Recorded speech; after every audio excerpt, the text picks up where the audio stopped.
हम यहाँ सबके जोश आए हैं। अब सब लोग ये कह रहे हैं कि भाई जब इतना कर दिया था तो पीओके तो ले ही लेते। बिल्कुल, देखिए ऐसा है कि पीओके तो आएगा अपने आप, आज नहीं तो कल आएगा, क्योंकि पीओके की आवाम खुद ही वहाँ पाकिस्तान से, पाकिस्तान की फ़ौज से बहुत बुरी तरह से प्रभावित है। वहाँ पे आज के दिन में पाकिस्तान का झंडा नहीं लगा सकता कोई पीओके में। अगर वो आज झंडा लगाते हैं, रात को लोगों को उखाड़ के उसको ज़मीन के ऊपर फेंके, पैरों के नीचे कुचल देते हैं। ये पीओके का हाल है। जहाँ तक अभी पाकिस्तान के अंदर का हाल है, बलूचिस्तान के बारे में आपको मालूम है? बलूचिस्तान एक ऐसा इलाका था जो पाकिस्तान के साथ मिलना नहीं चाहता था, और बलूच जो है वो इंडिपेंडेंस चाहते थे जी। और जो उनका राजा कलात था वो उसको इन्होंने ज़बरदस्ती पकड़ के एक साइन करवाया कि वो हमारे साथ मतलब किसके साथ, पाकिस्तान के साथ मिलना चाहता है। और पाकिस्तान की फ़ौज बलूचिस्तान के अंदर घुस गई। 290 दिन तक बलूचिस्तान आज़ाद रहा था। कब? जब ये अंग्रेजों ने दे दिया हमको आज़ादी, उस समय बलूच आज़ाद हो गए, 290 दिन तक आज़ाद थे। उसके बाद पाकिस्तान की फ़ौज घुसी। जिस प्रकार पाकिस्तान की फ़ौज कहाँ घुसी थी? जे.एंड.के के अंदर।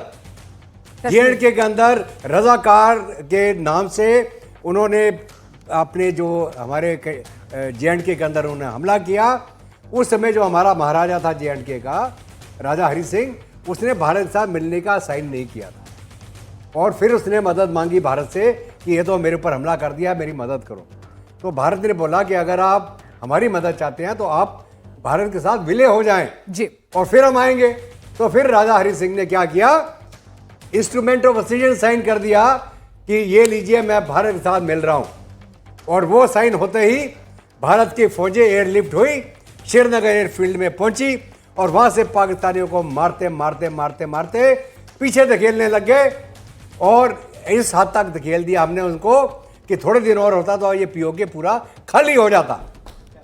ओके, लेकिन हमारी हिस्ट्री का एक बड़ा जो जिसको हम बोलते हैं स्ट्रेटजिक ब्लंडर, उस समय हमारे प्रधानमंत्री कौन थे?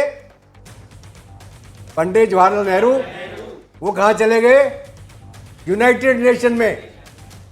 हम गए यूनाइटेड नेशन में, पाकिस्तान नहीं गया था। आज वो जो यूएन रेजोल्यूशन की बात करता है, वो भारत गया था वहां कि पाकिस्तान को निकालो बाहर यहां से।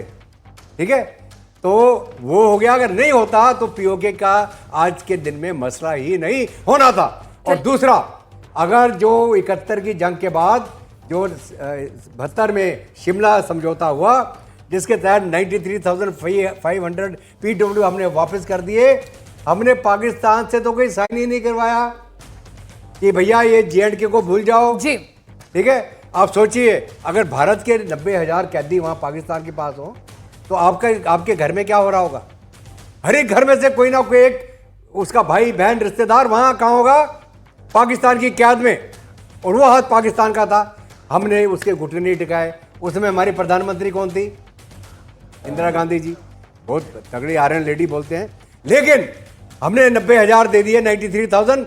हमारे 54 ज्यादातर एयरफोर्स के अफसर जो उसकी कैद में थे, पाकिस्तान ने वापस ही नहीं करे। ठीक है, तो हम क्या जीते जंग वो? तो मेरा कहने का मतलब यह है कि अगर आपकी फौजें आपके लिए कोई जीत लेती है, उस जीत को कायम रखने के लिए हमारे जो पॉलिटिशियन है, हमारे जो ब्यूरोक्रेट हैं, हमारे जो तंत्र है, उसको मालूम होना चाहिए एक आदमी का खून, एक फौजी का खून का क्या मायना है और किस प्रकार वो जीतता है और जंग लड़ता है। उस जंग को आप ये कागज के ऊपर नहीं छोड़ सकते हैं आप। और आज मोदी जी क्या कर रहे हैं? वो जो जितनी गलतियां करी थी हमने उसको नकारा करके आज हमने उसी पाकिस्तान को बोला जो 26/11 के बाद भी हमने हमला नहीं किया। किया था क्या? कितना बड़ा कांड हुआ था बॉम्बे में। ठीक है, तो आज के दिन में पाकिस्तान को मालूम है तुम यहां आंख उठाओ और हम घुस के मारेंगे तुमको। तो ये बोलते हैं लीडरशिप, थॉट प्रोसेस, एक मुल्क का जो जज्बा है। और वो जज्बा क्या है? 130 करोड़ भारतीय, आप और हम सब मिलके। चलिए, बहुत शानदार बात आपने कही है।